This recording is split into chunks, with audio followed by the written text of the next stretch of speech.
Russia અને Ukraine વચ્ચે ચાલી રહેલા યુદ્ધમાં હવે અમેરિકાના રાષ્ટ્રપતિ ડોનાલ્ડ ટ્રમ્પના એક મોટા પગલાથી તણાવ ચરમસીમા પર પહોંચ્યો। ટ્રમ્પે રશિયા નજીક 2 પરમાણુ સબમરીન તૈનાત કરવાનો આદેશ આપ્યો અને રશિયાને ગંભીર પરિણામો ભોગવવાની ધમકી પણ આપી। આ પગલા બાદ રશિયાના પૂર્વ રાષ્ટ્રપતિ દિમિત્રી મેદવેદેવે પણ આકરા શબ્દોમાં ટ્રમ્પ પર પ્રહાર કર્યા। શું છે આ સમગ્ર મામલો, જોઈએ એક અહેવાલ।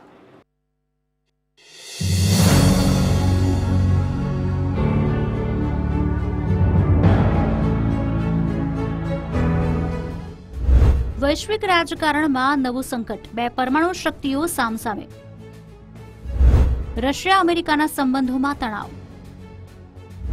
ટ્રમ્પનો રશિયા નજીક પરમાણુ સબમરીન મોકલવાનો આદેશ। ટ્રમ્પની રશિયાને ગંભીર પરિણામોની ધમકી।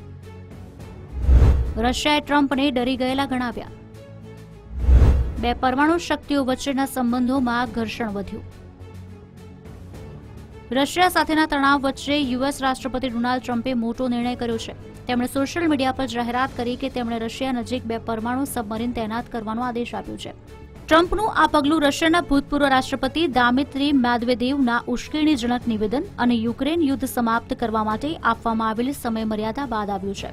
ટ્રમ્પે તાજેતરમાં રશિયાને 10 થી 12 દિવસમાં યુદ્ધ સમાપ્ત કરવા માટે વાટાઘાટો શરૂ કરવાનું કહ્યું હતું, નહીતર રશિયા સાથે વેપાર કરતા દેશો ઉપર સેકન્ડરી ટેરિફ લાદવાની ધમકી આપી।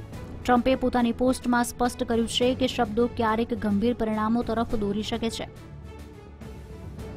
ટ્રમ્પના આ પગલા બાદ રશિયાએ પણ તીખી પ્રતિક્રિયા આપી છે। રશિયાના ભૂતપૂર્વ રાષ્ટ્રપતિ દિમિત્રી મેદવેદેવે ટ્રમ્પને ડેડ હેન્ડની જૂની રશિયન પરમાણુ શસ્ત્ર પ્રણાલી યાદ કરાવી। તેમણે કહ્યું કે જો અમેરિકાના શક્તિશાળી રાષ્ટ્રપતિ રશિયાના પૂર્વ રાષ્ટ્રપતિના થોડા શબ્દોથી આટલા ડરી ગયા છે તો રશિયાનો માર્ગ એકદમ સાચો છે। મેદવેદેવે ભારપૂર્વક કહ્યું છે કે રશિયા પોતાના માર્ગ પર યથાવત રહેશે। આ નિવેદનોએ બંને દેશ વચ્ચેના તણાવને વધુ ઊંચો કર્યો છે। હાલની સ્થિતિ જોતા રશિયા અને અમેરિકા વચ્ચેનું વૈમનસ્ય નવા સ્તર પર પહોંચ્યું છે। એક તરફ ટ્રમ્પ યુક્રેન યુદ્ધ સમાપ્ત કરવા માટે રશિયા પર દબાણ વધારી રહ્યા છે, તો બીજી તરફ રશિયા પણ કડક પ્રતિક્રિયા આપી રહ્યું છે। આ સમગ્ર પરિસ્થિતિમાં દુનિયા માટે ચિંતાજનક વાત એ છે કે 2 પરમાણુ શક્તિ ધરાવતા દેશો સામસામે આવી રહ્યા છે।